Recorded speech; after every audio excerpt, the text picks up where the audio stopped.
अखिलेश के जेल और जेलर वाले बयान पर बसपा ने पलटवार किया है। बीएसपी के नेशनल कोऑर्डिनेटर आकाश आनंद ने ट्वीट कर वार किया है। अखिलेश जी ना जाने किस भ्रम में हैं। उनके चाचा और रामपुर वाले अंकल भी समझ नहीं पाए। अखिलेश एसी कमरे से बाहर नहीं निकलते। जेल में कौन कैद है, कौन जेलर है, ये बात वो कह रहे हैं। जिनके चाचा और रामपुर वाले अंकल आज तक ये नहीं समझ पाए कि वो एसी कमरे से बाहर क्यों नहीं निकलते। जिनके कार्यकर्ता ये पूछने की हिम्मत नहीं कर सकते कि वो 2 बजे सोकर क्यों उठते हैं। जो न जाने किस भ्रम में है। इन तस्वीरों में आपके हाव भाव सारी कहानी खुलकर बयां कर रहे हैं। कैसी बचकानी बातें करने लगे हैं जी आप आजकल। अगर बीएसपी जो कुछ करती है उसके पीछे भाजपा है तो फिर 2019 का गठबंधन किसके कहने पर हुआ। बीएसपी सिर्फ एक दल ही नहीं बल्कि एक मिशन है। हम हमेशा देश के शोषित वंचित समाज के साथ खड़े रहते हैं। एक आदिवासी समाज की महिला को समर्थन देकर बीएसपी ने सामाजिक न्याय और समता मूलक समाज की भावना को बल दिया। लेकिन आपको दलितों और आदिवासी समाज से इतनी नफरत क्यों है, ये समझ नहीं आ रहा है। तो बहुजन समाज पार्टी ने अखिलेश यादव के बयान पर पलटवार किया है और पलटवार करते हुए तंज कसा है और अखिलेश को लेकर यह भी कहा है कि वो न जाने किस भ्रम में रहते हैं। एसी कमरे से बाहर निकले तो उनको कुछ पता चले ना। 2 बजे सोकर उठते हैं। उनके कार्यकर्ताओं में आज तक हिम्मत नहीं हुई कि उनसे पूछे कि 2 बजे सोकर क्यों उठते हैं। ये तमाम बातें पलटवार के रूप में कही गई है बीएसपी की तरफ से। जेलर और जेलर वाला बयान जो अखिलेश यादव ने दिया उसका जवाब बहुजन समाज पार्टी ने दिया है। आकाश आनंद ने बयान दिया, पलटवार किया अखिलेश यादव के बयान पर। तो ये बड़ी खबर आपको बता रहे हैं। अखिलेश यादव के हाव भाव को लेकर भी यहाँ पर सवाल किए गए हैं। उनकी दिनचर्या को लेकर सवाल उठाया गया है। उनके तौर तरीकों को लेकर सवाल उठाया गया है। तमाम तरह के सवाल उठाते हुए तंज कसते हुए नजर आए।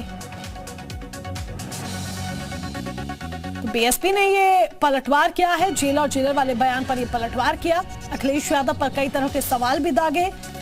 ये भी कहा कि न जाने किस भ्रम में रहते हैं अखिलेश यादव। आकाश आनंद ने ये तमाम बातें कही हैं। ट्वीट के माध्यम से तमाम बातें कहे, पलटवार किया है अखिलेश यादव पर आकाश आनंद ने। बीएसपी ने पलटवार किया है। जब गठबंधन को लेकर सवाल किए गए, ये कहा गया कि बीएसपी बीजेपी की तरह ही है, उसकी पार्टी है, सह पार्टी है। तो उसको लेकर भी पलटवार किया कि 2019 का गठबंधन हमने किसके साथ किया। आनंद ने ये भी जवाब दिया, आकाश आनंद ने ये भी जवाब दिया कि हम एक आदिवासी महिला को सपोर्ट देते हैं। बीएसपी नेता उमाशंकर जी हमारे साथ जुड़ चुके हैं, सीधे उनका रुख करेंगे। उमाशंकर जी स्वागत है आपका। उमाशंकर जी, अखिलेश यादव एक बड़ा बयान देते हैं और उसके बाद अब आकाश आनंद ने भी प्रतिक्रिया दी है। आपकी इस पर प्रतिक्रिया क्या है? देखिए मोनिका जी, चूंकि जो माननीय अखिलेश जी ने जो बयान दिया और बार बार अपने हर स्पीच में अपने जब भी प्रेस के सामने बैठते हैं तो एक ही बात करते हैं कि बहुजन समाज पार्टी भाजपा से मिली हुई है। मैं आपको एक छोटा उदाहरण बताऊं। भाजपा से बसपा मिली है कि समाजवादी पार्टी मिल करके काम कर रही है, इसका एक छोटा उदाहरण ये देख लीजिए। अभी उत्तर प्रदेश में विधान परिषद का चुनाव था और सबसे पहले भारतीय जनता पार्टी ने अपने सारे उम्मीदवारों की जितने यहाँ पे सीट खाली थी सबने नामिनेशन करा दिया था। और चूंकि अखिलेश इस बात के लिए उन्होंने जिसका नामिनेशन कराया अपने पार्टी से, ऐसे व्यक्ति का नामिनेशन कराया। अब बताइए, अखिलेश जी इतने दिनों से माननीय सांसद, माननीय विधायक, एमएलसी, माननीय मुख्यमंत्री कितनी बार रहे हैं और सब चीज पूरा उनका एक राजनीतिक परिवार है। और उनके चाचा श्री आदरणीय राम गोपाल जी उनका सारा कागज पत्र डॉक्यूमेंट्स देखते हैं और उन्होंने जिसका नॉमिनेशन कराया उसकी उम्र कम थी। आप अंदाजा लगाइए, केवल इसलिए। और यही नहीं, उम्र का डिक्लेरेशन करने से पहले माननीय राम गोपाल जी जा करके माननीय मुख्यमंत्री से मिलते हैं।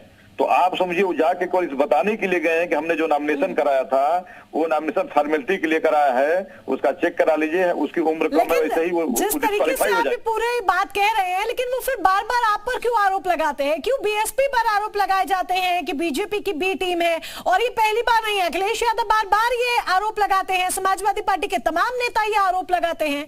यादव जी उबर नहीं पा रहे हैं। उन्होंने अपने स्पीच में यह चर्चा किया कि आजमगढ़ लोकसभा सीट में केवल समाजवादी पार्टी को हराने के लिए बहुजन समाज पार्टी चुनाव लड़ी, लेकिन वो इस बात को भूल गए कि जिस समय वो माननीय मुख्यमंत्री थे खुद माननीय अखिलेश जी, जिस समय उनके माननीय पिताजी आदरणीय श्री मुलायम सिंह जी पार्लियामेंट के चुनाव लड़े थे आजमगढ़, उस समय भी यही हमारा प्रत्याशी बहुजन समाज पार्टी से चुनाव लड़ा था और पूरा देश उसका गवाह है कि कैसे अगर अखिलेश जी अगर मुख्यमंत्री अपने पद का दुरुपयोग नहीं करते तो वह हमारा जो कैंडिडेट जो आज कम वोटों से चुनाव हारा, उस समय माननीय मुलायम सिंह जी को हरा करके मेंबर ऑफ पार्लियामेंट होता, और उस कैंडिडेट को इतना हल्का में ले रहे हैं। तो आप अंदाजा लगाइए कि ये क्योंकि जो बातें हैं इसलिए कि अब उनका जो अच्छा उमर शेखर जी एक सवाल, और जिस तरीके से अखिलेश यादव बेशक बी टीम कह रहे हैं, पर आपने 2019 का भी उदाहरण दिया कि गठबंधन किसके साथ किया, ये आपको खुद याद है।